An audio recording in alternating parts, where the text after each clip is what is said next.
Buenas tardes. Si no se oye o lo que sea, lo ponéis por ahí por el chat, que os contestaremos. Espero que sí. Buenas tardes, episodio número 12, creo ya, de Binary Bytes, en el que vamos a seguir hablando e intentar conectar la realidad con lo que nos gusta a nosotros, la vida en directo. Con lo que nos gusta a nosotros, que son las nuevas tecnologías, la transformación digital, la inteligencia artificial, etcétera, etcétera. Y hoy lo vamos a hacer con una persona muy especial porque conecta perfectamente con lo que hacemos en este espacio, que es tratar de divulgar, un servicio de divulgación de la cultura, del conocimiento, de la tecnología, etcétera.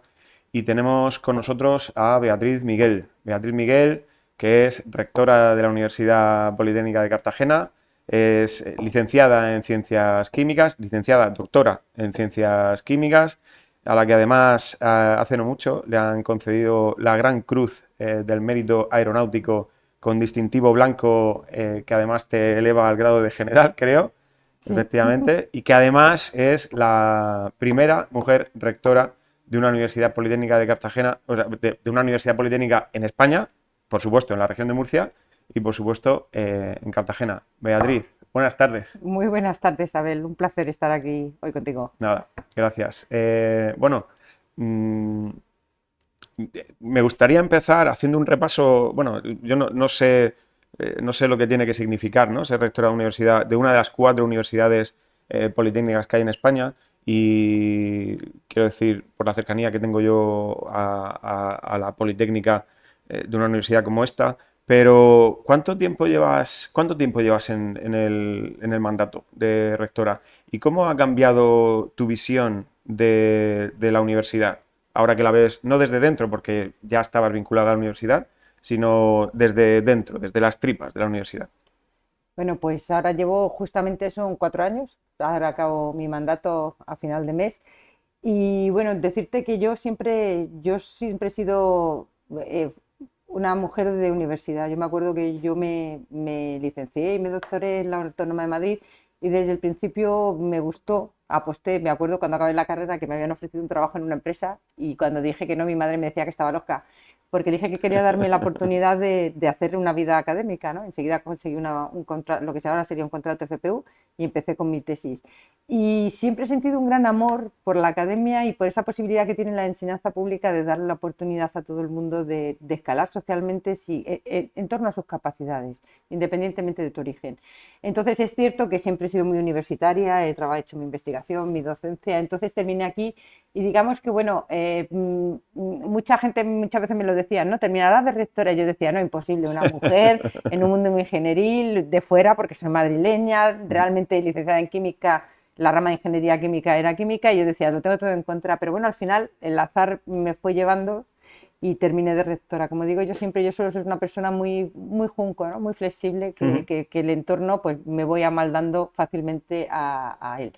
Entonces, claro, cuando uno está dentro, yo fui primero directora de departamento, luego fui secretaria de departamento, luego fui vicerrectora de investigación. Entonces, bueno, vas conociendo cómo funciona la universidad. Y es cierto que tener este punto de gestor de la universidad te da una visión bastante diferente. Mm. ¿Por qué? Porque al final somos una institución pública que tiene unas reglas, unas normativas de función pública estrictas, como son el Estatuto del Empleado Público, como es la ley de Sí. contratación, que en el día a día normalmente el profesor de a pie pues probablemente no conozca. Y entonces, claro, al tener que gestionar y tienes que dar soluciones a los problemas de la universidad sin saltarte el cuadro normativo, legislativo, más luego tienes que compaginar con la economía que tienes. Todo el mundo en la universidad, como yo siempre digo, somos gente muy lista, muy inteligente, pero también, no sé cómo decírtelo, que pensamos mucho en lo nuestro, en lo buenos que somos y nos merecemos sin ver.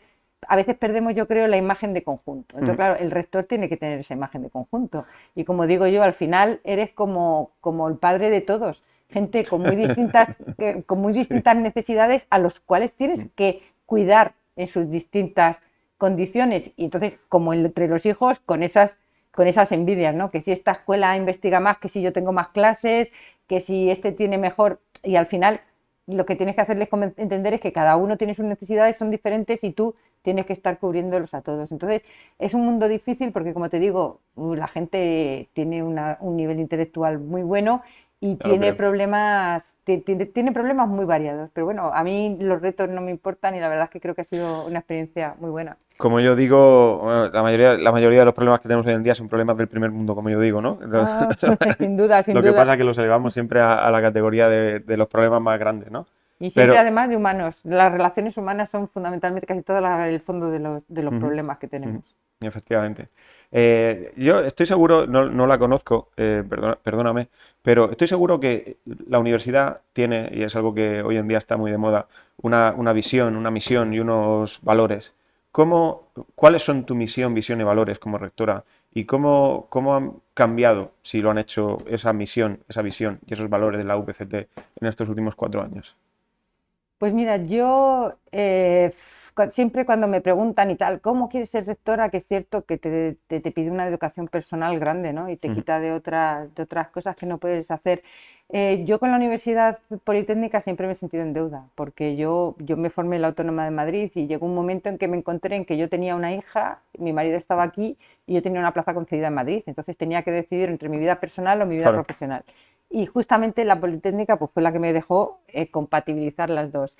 Entonces, la misión de la universidad para mí siempre ha sido la misma, ha sido formar a los jóvenes a ese futuro. Ujú, Para formarlos a ellos, cuanto mejor formados y preparados estemos como investigadores y como personas, mejor será, ¿no? O sea que, pero fundamentalmente nuestra misión es esa, la de dar la de dar esa formación a las nuevas. Se nos han ido añadiendo muchísimas más, se nos ha puesto la transferencia, se nos ha puesto la internacionalización, claro. se nos ha puesto la divulgación, ahora se nos pone el crear empresas, pero a veces se olvida en nuestro core que nuestro core realmente es el formar gente que sea la que salga al mercado. Mi visión es esa, es una visión de conjunto donde no hay que perder fundamentalmente a nuestro estudiante. Es decir, es importante la investigación, claro que lo es.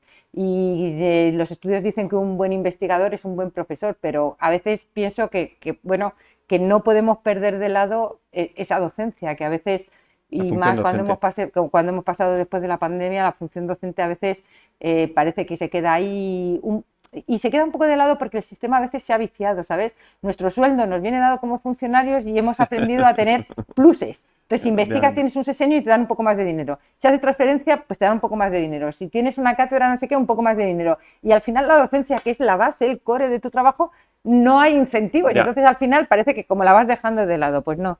Ese es nuestro fin social, al final, el más grande fin social, que es formar a esos estudiantes. Me decías misión, visión y valores. Sí, Y valores para mí, siempre lo digo, yo tengo al menos, los que hemos sido universitarios, cuando echas la vista atrás, tu etapa de universidad es maravillosa, porque coincide donde estás aprendiendo esos conocimientos, pero además coincide con una época vital en tu desarrollo como persona, porque es esa esos 20 adolescencia, años, entre esos efectivamente. 18 años hasta los veintitantos, donde terminas de formarte como persona, donde adquieres los amigos que probablemente van a ser buenos, Para toda un la vida. puñadito de ellos para toda la vida. Entonces, creo que es muy importante, es una época de sensibilidad, de percepción, donde tienes que aprender pues tú mismo a organizar tu vida, a conseguir tus valores, a saber lo que quieres en el día de mañana. Entonces, creo que eso a veces también se nos olvida y más cuando hemos venido esta época tan mala, donde hemos estado aislados y se nos olvida que al final formamos parte de una sociedad y creo que es importante inculcárselo a los jóvenes. Pues Mm. luego nos quejamos o vamos diciendo que si los jóvenes son diferentes, que si son más Sí, egoístas, que si quieren sí, menos, sí, sí, sí, sí, sí, sí, sí, hay que predicar con el sí, ejemplo. sí. Y si queremos que eso siga teniendo los valores, la mejor forma de enseñar valores, yo siempre he pensado que es con el ejemplo y mantenerlos. A mí Mm. siempre me dicen, qué suerte con tus hijos. Digo, no. Es lo Algo- típico, ¿no? Que dices, qué suerte. Sí, sí. No. Hay unos valores detrás, ha habido una Hay educación un y una factor suerte, constancia. pero y efectivamente hay un trabajo. Claro, pero hay un trabajo Sí, sí, y sí, eso sí. a veces se nos olvida. Parece que los valores o esas reglas sociales las tienen que aprender fuera, no. Ujú. La familia y nosotros mismos como ejemplo tenemos que estar ahí. El apoyo, claro. Has mencionado internacionalización, ¿vale? Me gustaría, porque, bueno, lo he visto, he estado en contacto, además, con Lola Ojados, que la conozco también, en el Fab Lab, que es un espectáculo lo que tenéis allí, y además, como es un espacio abierto con el que se puede colaborar. También he oído hablar del EUT, European University of Technology, que es un proceso de internacionalización en el que se ha embarcado la UPCT, ¿no? Que nos conecta con otras universidades del entorno europeo. Sí, somos 9 universidades europeas y la cuestión de esto surge por la Unión Europea pensando que Bolonia se ha quedado escaso, ¿no? Que realmente intentábamos, el proceso de Bolonia intentábamos que fuéramos universidades europeas, pero al final no lo hemos hecho muy bien, vamos a reconocerlo. Entonces, el gran triunfo de Europa, si te das cuenta, ha sido Erasmus. Erasmus es el gran programa que ha permitido que la gente salga a Europa, que se conozca y que los valores europeos se extienden. Entonces la Comisión se plantea en un momento hacer una especie de experimento, que son estas alianzas europeas. Pongamos universidades juntas de Europa y que intenten construir algo junto. Yo siempre digo lo mismo, si un título de ingeniero en España le sirve a la empresa alemana, a la francesa y a la inversa, realmente estamos formando cosas muy parecidas, es que no nos podemos poner de acuerdo. Y esa era la idea de la Unión Europea. Cuando yo llego en el 2020, el anterior rector se había unido a una alianza y no lo habían concedido. Y entonces me encuentro con que tenía que arrancar el proyecto. Y claro, cuando tú oyes un proyecto piloto de la Unión Europea, pues puedes pensarlo como un proyecto de los otros a desarrollar, ¿no? Vas tus trabajos, das tus entregables y ya está. Pero yo no sé por qué, bueno, a veces con la gente que hablé o a veces la inspiración te viene y no sabes muy bien por qué, me di cuenta de que esto era algo más, de que esto era una política de Europa pensando que como viejo continente tenemos que dar un paso más allá, que hay muchos más peligros alrededor y que o estamos juntos, formamos juntos y avanzamos juntos o esto no va a funcionar. Entonces yo desde el primer momento lo entendí así y dije, bueno, lo que tengo que hacer es intentar que esta política europea que nos viene mediante el proyecto permee en la Politécnica. Y entonces lo que puse es a mis vicerrectores a la vez encargados de los paquetes de trabajo de la universidad. Y bueno, hemos trabajado, hemos aprendido mucho, hemos hecho esfuerzos grandes de aprender idiomas, de colaborar, pero justamente la semana pasada hablaba con el coordinador y me decía, cuando llegasteis yo era pánico porque no os conocía, no sabía qué esperar del OPCT y a día de hoy me doy cuenta que sois un socio valioso, que puedo contar con vosotros y justamente fue por esa visión que tuviste de liderazgo en cada momento, de poner a la gente correcta en su sitio y ahora mismo es que no imaginaríamos la EUT sin la Politécnica. Yo tengo que, por la última parte que acabas de decir, yo tengo que reconocer una cosa. La última vez que, bueno, el último rector con el que yo hablé, antes que contigo, fue con Medina Precioso y no es que hablara, es que en pleno despliegue del Plan Bolonia, la LOU, en aquella época, yo participaba en el movimiento estudiantil y hubo una serie de manifestaciones, en fin, cosas que se hacen con esa edad, ¿no? Estudiantes, efectivamente. Y la última vez que hablé con un rector, conseguimos hablar con él porque fuimos allá a la Casa del Niño, al rectorado, pues casi que lo sacamos ahí en volandas y tal. Y bueno, conseguimos hablar con él para decirle, bueno, en fin, esas cosas, ¿no? Pero antes de aquello lo intentamos acercarnos al rectorado, establecer un diálogo un poco, pero desde entonces siempre había tenido la idea, que ahora creo que es una idea equivocada, que a ti como rector, al rector de una universidad, ¿no? Casi como al presidente del gobierno o cualquier persona que ocupa un puesto de liderazgo público como es el tuyo, nos envuelve cierto halo de misticismo regio, como diciendo, ¿no? Como esta persona que está allí, ¿no? En el rectorado, ¿no? Que no se sabe ni lo que dice, el rectorado, ¿no? Pero tengo que reconocer que en este último año que he estado, bueno, que he estado orbitando el entorno de la UPCT, colaborando con la cátedra del Grupo A, tú como sabes, y, bueno, aquí a través del CEIC, bueno, de hecho, hace poquito he participado en un curso de formación para profesores de la UPCT en inteligencia artificial, o sea que, y desde que te conozco tengo que reconocer que esa idea que yo tenía me ha resultado equívoca porque no hubiera imaginado jamás esa cercanía, ¿no? Y tengo que decir que, y no es por regalarte los oídos, pero tengo que decir además que yo creo que se ha traducido en una apertura hacia el exterior y digo hacia la sociedad, no solamente de la UPCT como institución, pero como centro de creación de vocaciones educativas y de vocaciones en técnicas. Y bueno, supongo que por lo que me estabas contando de tu misión, de tu visión y valores, supongo que habrá tenido algo que ver. Además, que yo creo que conecta mucho con eso, ¿no?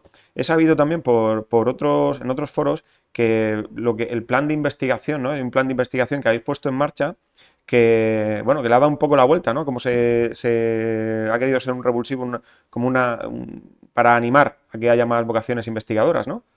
Hombre, primero un poco por lo que decías antes, date cuenta que al final el rector, como en todo, es un líder. Ujú. Entonces depende mucho de la personalidad.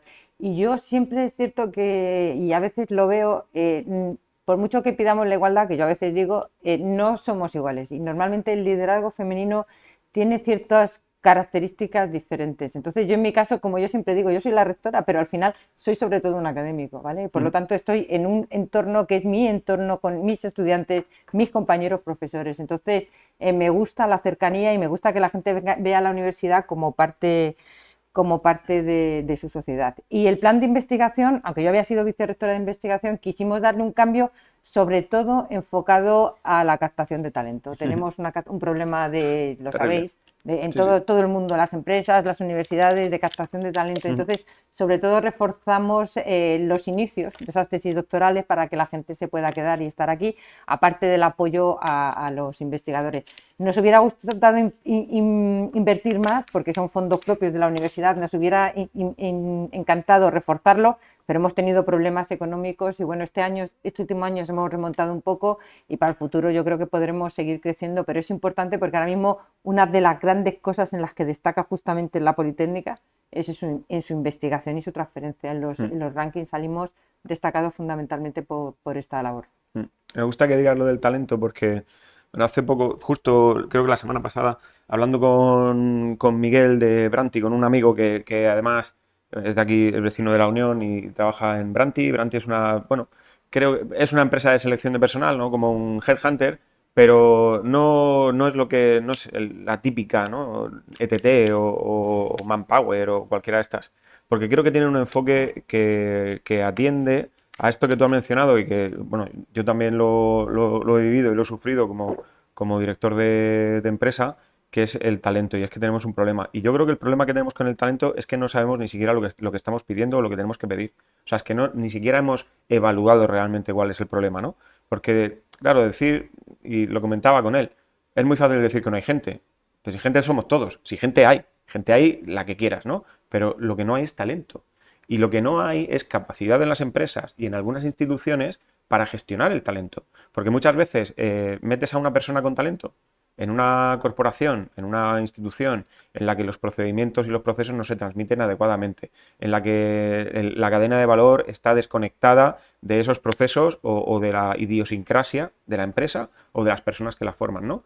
Y me encantó el planteamiento que él me transmitía, que ellos hacen captación de talento a través de los valores, ¿no? Y además me ha encantado también porque están integrando esos procesos de selección con inteligencia artificial y creo que consiguen conectar muy bien enseñando a las empresas, oye, es que no consigues a la persona que buscas porque no estás buscando lo que realmente necesitas o no estás sabiendo buscarlo, ¿no? Y efectivamente, con el talento no es que haya un problema, es que es un problema que además se está agravando. Ten en cuenta que según la encuesta del coste de la vida del INE, que publica cada 3 meses, en 2013 había 48.000 vacantes no cubiertas en empresas de más de 50 trabajadores.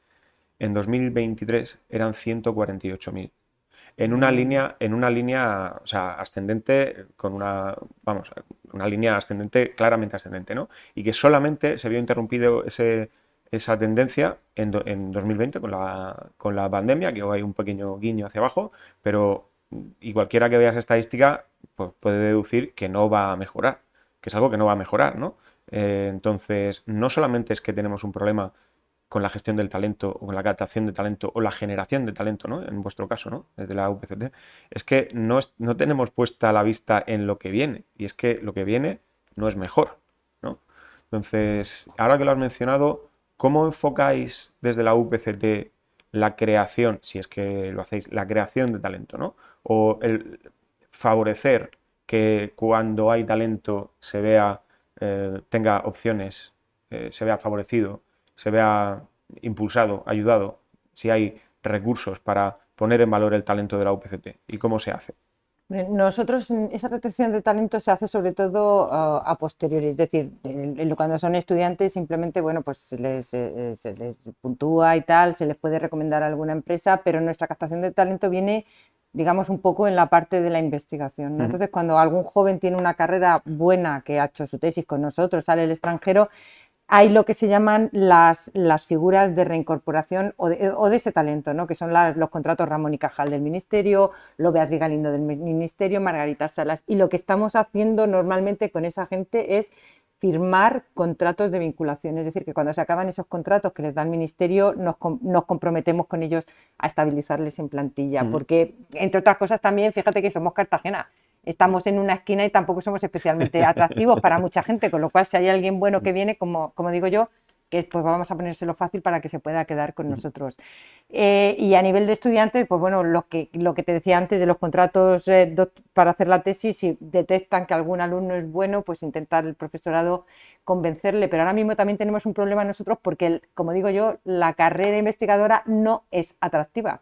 O sea, significa que tú tener a un chaval haciendo una tesis, pues a lo mejor le puedes ofrecer un contrato de 1.200, 1.500 euros, pero es que es un ingeniero que se lo están pegando en la calle y entonces evidentemente... Por el doble.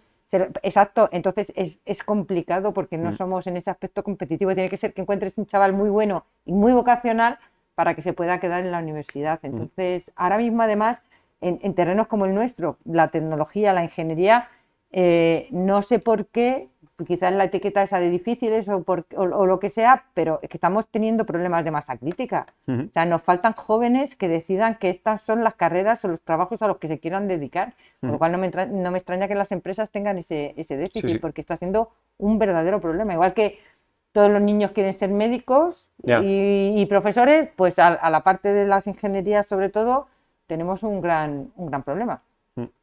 Oye, vamos por faena. Perdona. Lo nuestro es la transformación digital, la inteligencia artificial. ¿Cómo ha afrontado la UPCT el proceso de transformación digital? Y te hago la pregunta planteándote la siguiente idea. La semana pasada, no, hace 2 semanas estuve hablando con Audrey Tang, que es primer ministro digital de Taiwán. Fíjate que lo primero que, o sea, eso ya hizo que me explotara la cabeza digo, joder, es que es verdad. Aquí tenemos responsable o ministerio de transformación digital, pero en Taiwán tienen ministerio digital. O sea, no tienen nada que transformar, ¿no? Me explico, ya son digitales, ¿no? Aquí las cosas son digitales, ¿no? Y es verdad porque lo estoy viendo hoy en día, se siguen creando empresas y negocios que están basados en procedimientos totalmente analógicos que dentro de 2, 3, 4 años se van a tener que transformar digitalmente. ¿Cómo ha afrontado la UPCT el proceso de transformación digital? Pues mira, yo una de las primeras cosas que nada más llegar de rectora, resulta que habíamos sacado había un contrato para que nos hicieran una especie de aplicación para la gestión interna de todo lo que es papeleo. Yo como vicerrectora de investigación, había días que llegaba encima de mi mesa y tenía un taco así de cosas para firmar. Una cosa demencial. Y entonces una de las cosas que yo decía, aquí tiene que ser papel cero, no puede haber papel por encima de las mesas, esto es tercermundista. Y por casualidad hablamos con la Diputación de Albacete y resulta que tienen un proyecto que se llama Sedipu Alba, que lo tiene el Ayuntamiento de Cartagena, muchas diputaciones, que justamente es toda la tramitación de procesos, hacerla administrativa, fundamentalmente, hacerla electrónicamente, de tal forma que tú defines el proceso, entra este papel, quién lo firma, de aquí va de este va al final, y cuando está terminado, pues se almacena. Y nos pusimos a ello porque además a ellos les gustaba que éramos la primera universidad, éramos un poco el conejillo de Indias.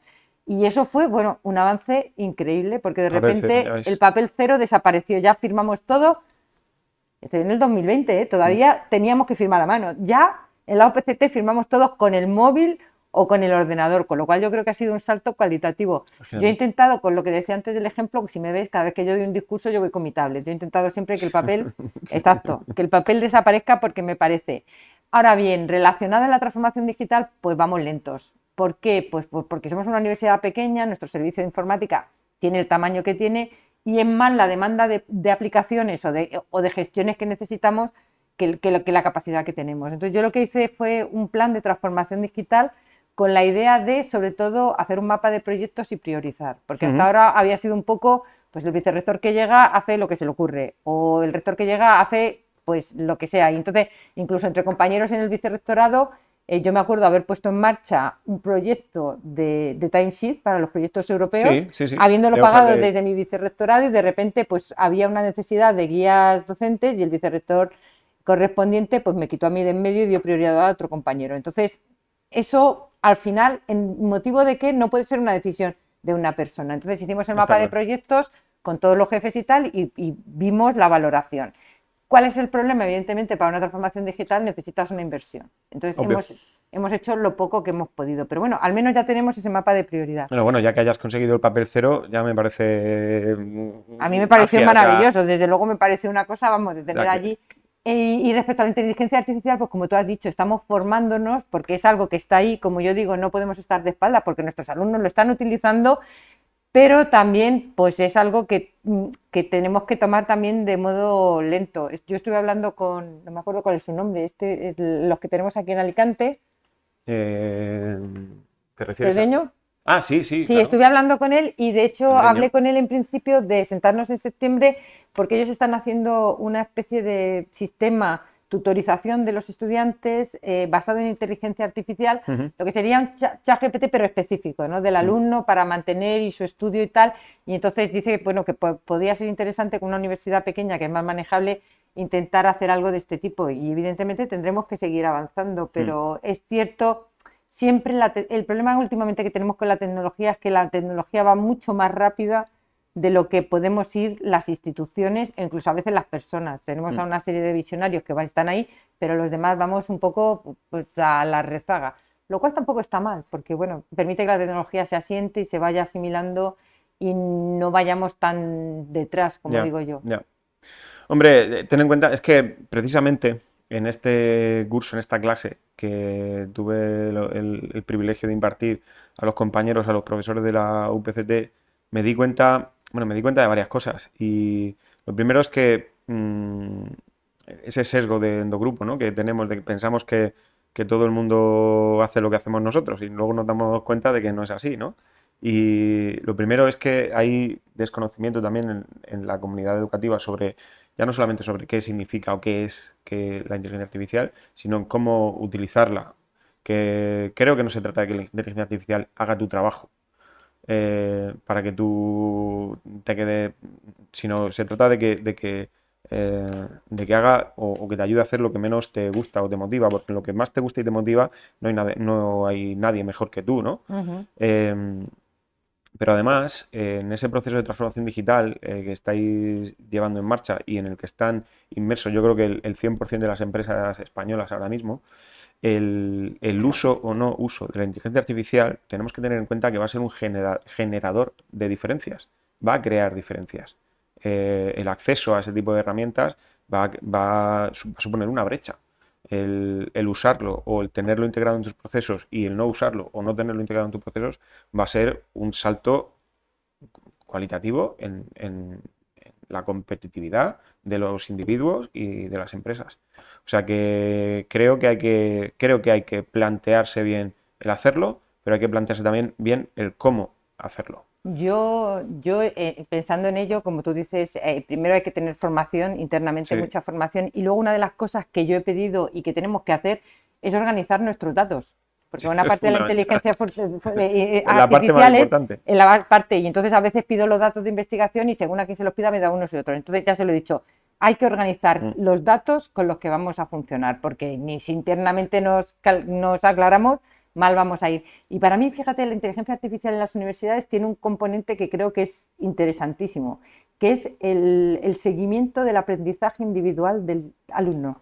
El que tú puedas en un momento con inteligencia artificial ver qué aprendizaje está llevando tu alumno, y en un momento, si ves que va abocado, que necesita un refuerzo, que va abocado a un mal camino, que puedas tener esa herramienta para ujú. detectarlo y evitarlo antes de que llegue al fracaso, a la frustración o al no poder. Yo creo que en la parte del alumnado, en ese seguimiento que a veces pues tienen muchos alumnos y tú individualmente como profesor no puedes hacer porque no te da tiempo a seguirlo, creo que ahí es muy importante el saber justamente eso, qué te demandan tus estudiantes, qué les puedes dar, en un momento, yo hace tiempo ya vi una aplicación, creo que era una universidad, no sé si en Australia, y me pareció sorprendente, porque era una aplicación en la que el alumno llegaba en el momento que estaba en el entorno de la ciudad, pues de la universidad, la propia aplicación le ofrecía, mira, pues tienes un hueco de tantas horas y ahí puedes ir a ver un teatro, un no sé qué, le ofrecía, luego le decía, en tal asignatura en el aula virtual vas un poco retrasado, quieres un refuerzo de esto, un refuerzo de lo otro, o sea Claro. que digamos que era un asistente al estudiante Adaptado, claro, al adaptado ritmo de a él cada y uno, me ¿no? parece una cosa muy, muy Ujú. sorprendente que lo llevaban por, era una universidad privada, evidentemente el proyecto, pero me pareció verdaderamente, verdaderamente No, chulo. ahora que mencionas eso, universidades privadas, bueno, en Estados Unidos el modelo es totalmente distinto. Ganan muchísimo más por las patentes y por el desarrollo de las empresas que se crean en el entorno de la universidad con egresados de la universidad, con estudiantes de la universidad, que con las matrículas que son escandalosamente más altas que en España, por ejemplo, ¿no? Pero fíjate, yo es que en el modelo, perdón, anglosajón, hay una diferencia que no hemos terminado de conseguir y es que hay ese entendimiento entre la universidad y la empresa. Es decir, tú vas a la MIT, a cualquier universidad y tienes a la empresa en el propio campus y está Ujú. allí, y tiene una interacción y el profesor, de momento está como profesor, pero si a la empresa le ha interesado un año, se deja de estar de profesor y se va a la empresa a trabajar que la tiene al lado. Esa simbiosis, ese intercambio, aquí no hemos sido conseguido. A pesar de que vamos hablando y nos vamos entendiendo, cuesta mucho, porque ¿Crees que es por la rigidez burocrática de las instituciones públicas? es cierto que nosotros llevamos otra velocidad, llevamos una Es rigidez que... y llevamos una velocidad que la empresa no lo puede seguir, pero eso no podemos hacer nada, Mm. porque es por la forma en la que estamos. Entonces la empresa quiere una respuesta muy rápida, pero nosotros somos más bien Sí, conservadores. Entonces ese encaje nos cuesta mucho. Y luego, pero luego también se ve en que nuestras empresas muchas veces cuando se acercan a la universidad vienen a pedirte la solución de... Y dices, bueno, vale, pero es que yo no soy un dador de soluciones, ¿entiendes? Por eso te digo que es una relación todavía extraña. No es, no nos, ahora con algunos proyectos y tal en los que vamos juntos con la empresa nos vamos empezando a entender, pero es complicada. Yo creo que eso en el modelo inglés lo tienen mucho, mucho mejor bueno, asumido y arreglado. en Norteamérica, desde luego, sí, ese modelo anglosajón que dices, no sé, mejor o peor, porque no he estudiado en esas universidades, pero por lo menos desde fuera lo que se ve es que son capaces, como tú dices, de dinamizar mucho más el trato y la gestión con el sector privado, ¿no? Con el mundo de la empresa, que al final es a donde va todo esto, porque o bien vas a montar tu empresa o bien vas a trabajar en la de otro, ¿no? Háblame, por favor, del CUD, del Centro Universitario para la Defensa, que además creo que tiene mucho sentido en Cartagena, que es y ser, bueno, yo creo que va a ser o sería uno de los principales objetivos militares en caso de conflicto por todo lo que tenemos aquí en el entorno, ¿no? Las bases militares. Totalmente, totalmente. Y Y ahora que con el programa este Caetra parece ser que somos sí. punteros en tecnología de doble uso, yo creo que vamos a ser el foco. Mm. Bueno, pues hace años ya, unos 15 años así, decidió el ejército que todos los cadetes tuvieran formación civil y militar. Y entonces eligió a 3 universidades para cada uno de sus ejércitos. Entonces el Ejército del Aire se quedó aquí en San Javier y es un centro adscrito de la Universidad Politécnica de Cartagena. Quiere decirse que los cadetes que se forman Ujú. pues son cadetes del Ejército del Aire, pero a la vez son alumnos de la Politécnica de Cartagena. Eso quiere decir que la princesa este año que viene no porque va a Marín, pero en 2 años será alumna de la Politécnica de Cartagena, ¿Ah, sí? pasará un año aquí en San Javier. Sí, Ah, bueno, sí, es verdad. De hecho, el otro día en el aeropuerto me encontré con unos cadetes de aquí de San Javier y les pregunté por la edad que tenía. Digo, oye, pues dentro de poco vas a tener de... Dice, sí, el año que viene. Me dijeron sí, sí, sí, efectivamente. sí. Entonces, bueno, pues nosotros con ellos al principio se pensó en que fueran títulos normales, y entonces el título que se implantaba aquí en San Javier era el de organización industrial. Entonces salían graduados en organización industrial y tenientes del Ejército del Aire. Y hace un año y medio, como sabéis, nuestro ejército pasó a ser el Ejército del Aire y del Espacio. Se le atribuyeron las Así es. atribuciones del espacio. Entonces, hablando con ellos, decidieron que necesitaban cambiar el título. Y entonces Ujú. empezamos en septiembre con un título que se llama Graduado en Tecnología y Operaciones Aeroespaciales, en el Toma. cual hemos encajado con ellos, porque es el problema, claro, ellos tienen que tener la operación militar, la formación militar, perdón, con la formación académica normal y tienen Sí. que encajarla y eso es complicado. Entonces, bueno, pues yo creo que se ha quedado un plan de estudios muy compatible, mucho mejor para ellos. Ayer, de hecho, estuve en el patronato y están muy contentos en el Ejército del Aire y también ha sido posible por algo que ha sido un cambio verdaderamente maravilloso, que ha sido el nuevo avión. Como sabéis, ellos tenían el avión que usa la patrulla, que ahora no sé cuál es, el que Patrulla usa Águila. la patrulla Águila, y tuvieron varios accidentes, pero desde hace pues 2 años el ejército adquirió la Pilatus, Ujú. que es un avión más pequeño, y lo bueno que tiene es que aparte del avión lleva un sistema de entrenamiento verdaderamente alucinante. Tienen un simulador que es una media esfera donde el alumno se sienta y hace el vuelo, pero no es que solo haga ese vuelo, sino que como está grabado totalmente, el que le está entrenando puede revisar todas las maniobras con ellos. Y eso ha Ujú. permitido pues, un avance enorme, porque bueno, los jóvenes saben jugar a videojuegos y tal, se sientan, entrenan, manipulan, les corrigen de tal forma que cuando se sientan en la Pilatus de verdad a salir, pues salen volando en mucho menos tiempo, mucho Efectivamente. más rápido. O La sea que ha curva de sido, aprendizaje es mucho más y es suave. exacto, la curva de aprendizaje más rápida y eso ha permitido pues que combinado con el plan de estudio vayan a tener una formación mucho más moderna y Claro. más adelante. Y entonces, bueno, pues la universidad como parte ha estado ahí. Me acaba de venir a la cabeza, fíjate que lo has vuelto a mencionar, ¿no? Que en 2020 y acabo de caer, efectivamente. Claro, es que llegaste al rectorado y te comiste el jamón de la pandemia, o sea, del COVID, ¿no? De Porque hecho, no sé cuándo llegaste, en qué etapa de no, de, 2020. de hecho, yo me había presentado, era candidata, íbamos a empezar con la campaña electoral y se paró, porque fue cuando nos recluyeron a todos en febrero de 2020, nos dejaron a todos encerrados en casa. Entonces se paralizaron y el anterior rector alargó el mandato, estuvo allí hasta que ya, en cuanto se abrió la ventana un poco, me dijo, me llamó en mayo y me dijo, mira, contrata una empresa para hacerlo online, pero tenemos que ir a elecciones No, yo no puedo más. porque no puedo más. Y entonces, de hecho, salí, las elecciones fueron del 6 al 10 de julio online y salí nombrada, fui rectora a partir del 22 de julio. O sea, O sea, justo. y justo ahí, que además luego ya seguimos en pandemia. Me acuerdo además, la inauguración del curso del 2020 fue horrorosa.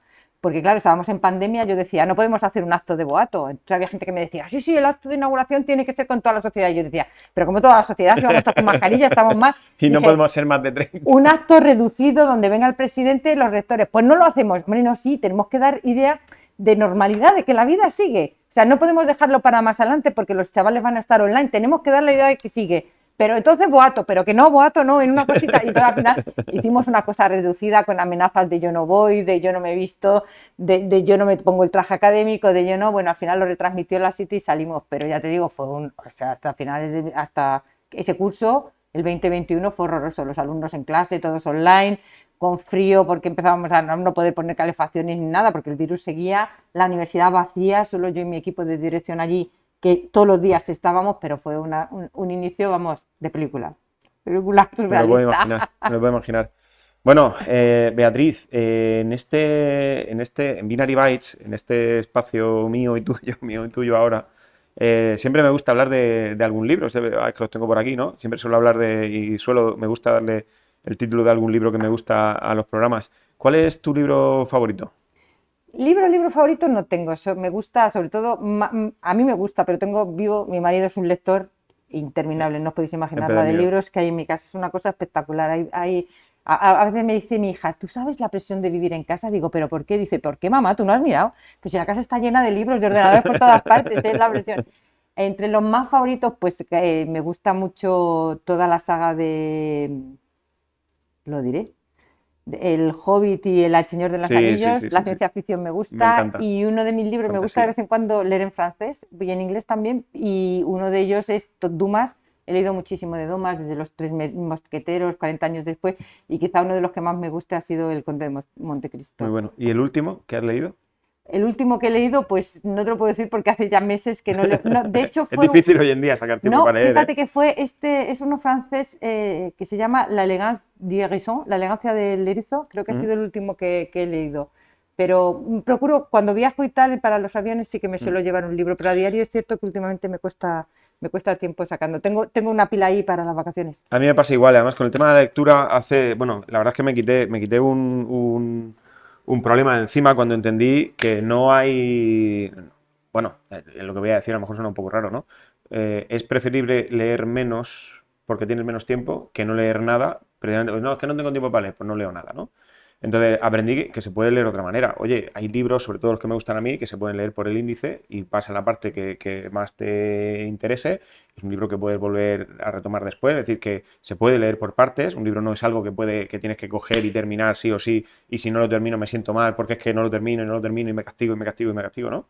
Pero además, recientemente he aprendido una nueva forma de leer que con inteligencia artificial que me está encantando y sé que con el tiempo se va a imponer, que es meter un libro electrónico en la base de conocimiento de una IA, como puede ser ChatGPT, por ejemplo, y leer el libro a través de una conversación con la máquina, ¿no?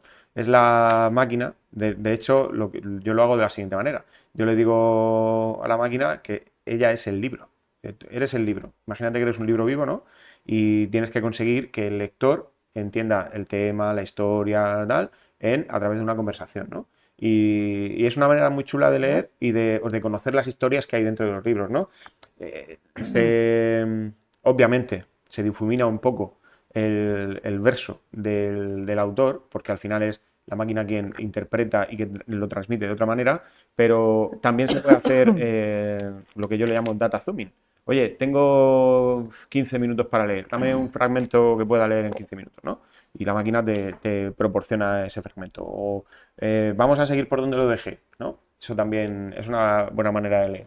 Y ya te digo, a mí me pasa igual, yo leo mucho, pero cada vez es más difícil empezar un libro y terminarlo porque, Mm. bueno, como vamos, ¿no? Siempre Sí, decimos lo sí. mismo. No, aparte que para mí la lectura también es un modo de evasión, te quiero decir, de Sí, sí, sí, meterte sí. en la historia y de concentrarte y relajarte y estar en otro mundo. Mm. Entonces, eso es decir, que eso en el día a día la verdad es que Es difícil. es difícil. Pero bueno, Pues no quiero despedirme sin volver a mencionar, ahora que hablamos de libros, a Cómics Alcaraz, hablo siempre de ellos porque me encanta, es donde compro todos los libros que tengo ah, aquí, porque aunque podría comprarlos en Amazon, que podríamos pensar que es más cómodo porque te lo mandan a casa, ¿no?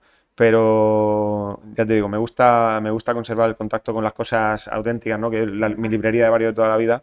Y además que Comics Alcaraz es un sitio cercano donde, oye, estoy buscando este libro, lo que sea, ¿no? Y por WhatsApp o a través de la página web puedes encontrar prácticamente lo que sea. Además en la página web tienen un 5% de descuento muy chulo. Beatriz, muchas gracias por venir, de verdad. Para mí es un privilegio tener a toda una general del ejército aquí sentada conmigo y haber compartido el tiempo yo, conmigo. yo es una de las cosas, te diré que ha sido una de las cosas, de las experiencias que más me ha sorprendido. O sea, cuando me dijeron que me iban a todos los rectores llevan la cruz del ejército por la colaboración con el CUT, pero esta es la gran cruz. Cuando me dijeron que tenía que ir a cuartel del Ejército del Aire allí en Madrid, un edificio increíble. Éramos 8. De los 8 a los que nos imponían la cruz, yo era el único civil. Eran 5 generales del Ejército del Aire y uno de tierra y un almirante. Y realmente, y luego he recibido el papel firmado por el rey en el que se me lo reconoce y además me da, es un mérito a mí personalmente y me da el grado de excelencia. O sea, cuando yo me he ido enterando, porque claro, a los civiles esto no, pero a los militares cuando me ven aparecer lo tienen muy claro lo que soy. Sinceramente, ha sido probablemente, eso ha sido una cosa muy, muy, muy especial que creo que muy poca gente vive. Ha sido realmente increíble. Muy chulo. Pues nada, Un seguimos en placer, contacto, sí, cuando porque, quieras. bueno, ya digo yo, sí, yo sigo en el entorno, como yo digo, orbitando la universidad, o sea que tarde o temprano nos volveremos a encontrar. Además que Perfecto. sabes que colaboro con la cátedra de Grupo ATU, estamos allí en el edificio del ELDI, que es una chulada, Sí, la sí. verdad, el sitio en el que estamos ahí al lado de la Plaza de Toros. Así que gracias por vernos, gracias Beatriz por estar aquí y A nos ti, a vemos ver. en el siguiente episodio. Un saludo. Chao.